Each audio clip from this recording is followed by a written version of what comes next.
આખો દેશ આઝાદીનું અમૃત પર્વ ઉજવી રહ્યું છે અને વિકાસની ગુલબાંગો ફેંકાઈ રહી છે.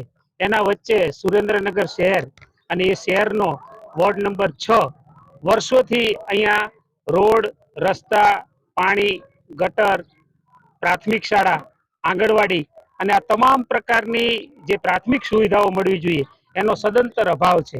અહીંયા અનુસૂચિત જાતિ અને માલધારી સમાજના લોકો વસે છે. મને લાગે છે કે આ નગરપાલિકાની માનસિકતા કંઈક જુદા પ્રકારની છે અને પરિણામે આ તમામ પ્રકારની સુવિધાઓથી આખો વિસ્તાર વંચિત છે. ચોમાસાની અંદર આ વિસ્તાર નરકાકાર જેવી પરિસ્થિતિમાં હોય છે. અમારા સભ્યશ્રીઓ પણ રજૂઆત કરીએ તો એમ કહે છે કે અમારું કોઈ સાંભળતું નથી અને સદંતર અસુવિધાઓના વિરોધની અંદર આ જન આક્રોશ છે. સમાન નાગરિક, સમાન સુવિધા, સમાન અધિકાર અને એની અધિકાર યાત્રા લઈ અને સંતોષ પાર્કથી કલેક્ટર કચેરી સુધી ગયા છીએ. અમે અહીંયા નગરપાલિકાના પ્રમુખશ્રીને પણ અમે અમારો અધિકાર પત્ર આપ્યું છે અને માનનીય સુરેન્દ્રનગર કલેક્ટરશ્રીને પણ અમારું અધિકાર પત્ર આપ્યું છે. જોઈએ છીએ કે આ યાત્રાનું કેવું પરિણામ મળે છે. કેટલા વર્ષોથી આ સમસ્યા છે? આ સમસ્યા 10 થી 15 વર્ષથી આ સમસ્યા છે. 20 વર્ષથી અહીંયા એક પણ રોડ સારો નથી, અહીંયા પાણી નથી મળતું. સંત સવાઈનાથ ટાઉનશીપની અંદર લોકો ટેન્કરો મગાવે છે અને સુવિધાનો પુષ્કળ અભાવ છે. ખાસ કરીને આ ભેદભાવ ભર્યો વ્યવહાર રાખવાનું શું કારણ હોય છે?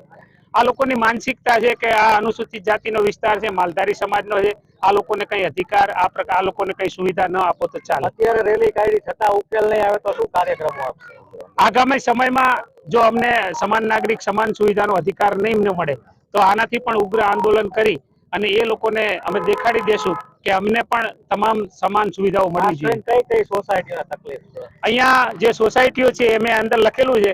અહીંયા સંતોષ પાર્ક છે, સુગમ પાર્ક છે, સંત સવાઈનાથ ટાઉનશીપ છે, વિરાટનગર છે, સૂર્યનગર છે, ઠાકરનગર છે, ચંદ્રનગર છે, વિરાટનગર છે, મોગીબેન મકવાણા શૈક્ષણિક સંકુલનો આજુબાજુનો વિસ્તાર અને સિદ્ધાર્થ કેળવણી મંડળ, શ્રીજીનગર અને બહુ મોટો વિસ્તાર છે.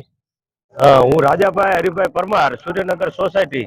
અહીંયા હું છેલ્લા 25 વર્ષથી રહું છું અને 25 વર્ષથી અમારા જે કઈ ચૂંટાયેલા સભ્યો છે ને અવારનવાર રજૂઆત કરવા છતાં રોડ, રસ્તા અને પાણી માટેની એટલી બધી અમારે અગવડતા પડે છે કે ન પૂછો વાત. પાણીની અંદર ગટરનું પાણી ભળી જાય છે અને પ્રમુખને બોલાવીએ, અહીંયા અમે મિટિંગ કરીએ, ફુલાર કરીએ અને એ વખતે આશ્વાસન આપે બસ 2 દિવસમાં ગટર એટલે સામાન્ય વસ્તુ 2 દિવસમાં પતી જાય છે, પણ છતાં એનો પ્રશ્ન હજી નિકાલ આવ્યો નથી. અને રોડ રસ્તા માટે અમે ખાલી માટી નાખવાનું કહીએ છીએ કે અમે 5 વર્ષમાં ખાલી તમને અમારે બીજું કઈ નથી જોતું, માટી નાખીને રસ્તા સારા બનાવો. છતાં માટી અહીંયા આગળ અલ્ટ્રા પાણીના કારખાના પાસે થોડાક રોડમાં 2-4 ટ્રેક્ટર નાખી અને એ લોકો કહે છે કે અમે તમારો રસ્તો.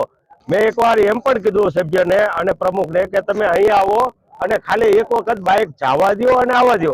તમને જો પેટમાં કે કમરમાં દુખાવો ન થાય તો તમે મને કહેજો. આટલું કીધું છતાં એ લોકો કોઈ ધ્યાનમાં લેતા નથી.